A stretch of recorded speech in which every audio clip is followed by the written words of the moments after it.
చెప్పేది శ్రీరంగ నీతులు దూరేది dash dash గుడిసెలు అని ఒక సామెత ఉంది. ఇప్పుడు ప్రస్తుతం రామోజీరావు గారికి సంబంధించి ఒకప్పుడైతే ఆయన ఏం చేస్తే అదే కరెక్ట్ అయ్యేది. కానీ కాలం మారింది.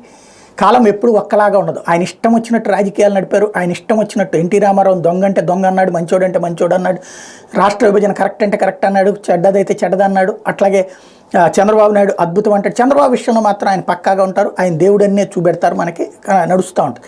కాకపోతే ఇప్పుడు ఈ ఏదైతే సోషల్ మీడియా వచ్చిందో ఇవాళ రోజున రూటు మారుతుంది, నిజాలు బయటకు వస్తున్నాయి. గతంలో విశాఖపట్నంలో ఒక ఎన్ఆర్ఐకి సంబంధించినటువంటి భూమిని తీసుకుని ఏళ్ల తరబడి తన చేతిలో పెట్టుకుని లీజ్ అగ్రిమెంట్ పొడిగించకుండా అతన్ని ఏడిపించుకుంటే అతని చివరికి అదే స్థాయి ఆర్థిక స్తోమత ఉన్నాడు కాబట్టి పోరాడి సాధించాడు. అప్పుడు అసలు నిజం బయటపడింది ఏంటంటే, తను ఒకటి మనం చిన్న ఈజీగా అర్థమయ్యే భాషలో చెప్పాలంటే, నేను ఒక ఇంట్లో అద్దెకున్నాను.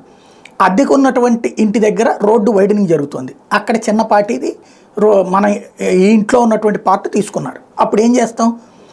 ఇందులో ఉన్నటువంటి భూమికి బదులుగా ఇచ్చే ప్రభుత్వ భూమి ఎవరికి ఇస్తాం? ఇంటి యజమానికి ఇస్తాం.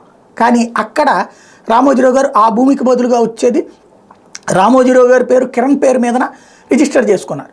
అది న్యాయ పోరాటం చేస్తే చివరికి అరెస్ట్ అయ్యి మీరు పోలీస్ స్టేషన్లో బెయిల్ తీసుకున్నట్టు తీసుకున్నారు. ఆ తర్వాత కాంప్రమైజ్ అయ్యి ఆ కార్యాలయాన్ని ఖాళీ చేశారు. ఇప్పుడు ఈనాడుది విజయవాడది అంతే. విజయవాడ మనం అందరం చూస్తే కనుక పటమట్లో ఆ పంటకాలువ సెంటర్ నుంచి రోడ్డు అంతా చాలా వెడల్పుగా ఉంటుంది.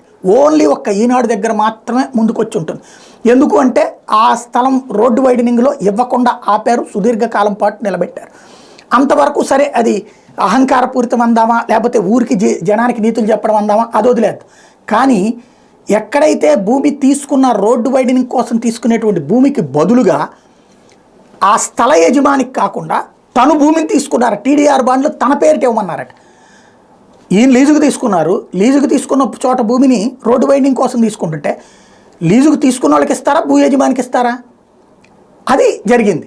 ఇప్పుడు ఆ ఈనాడు కార్యాలయం ఖాళీ చేసి ఆటోనగర్కి వెళ్ళిపోతే తాజాగా వల్లూరి రామకృష్ణ ఆయనకి వియ్యంకుడు అవుతారు అనుకుంటా, ఆయన చేతికి ఇది జరగడం, ఇప్పుడు ఆ కూలినటువంటి భవనం ఇవాళ సాక్షి హైలైట్ చేసుకొచ్చింది.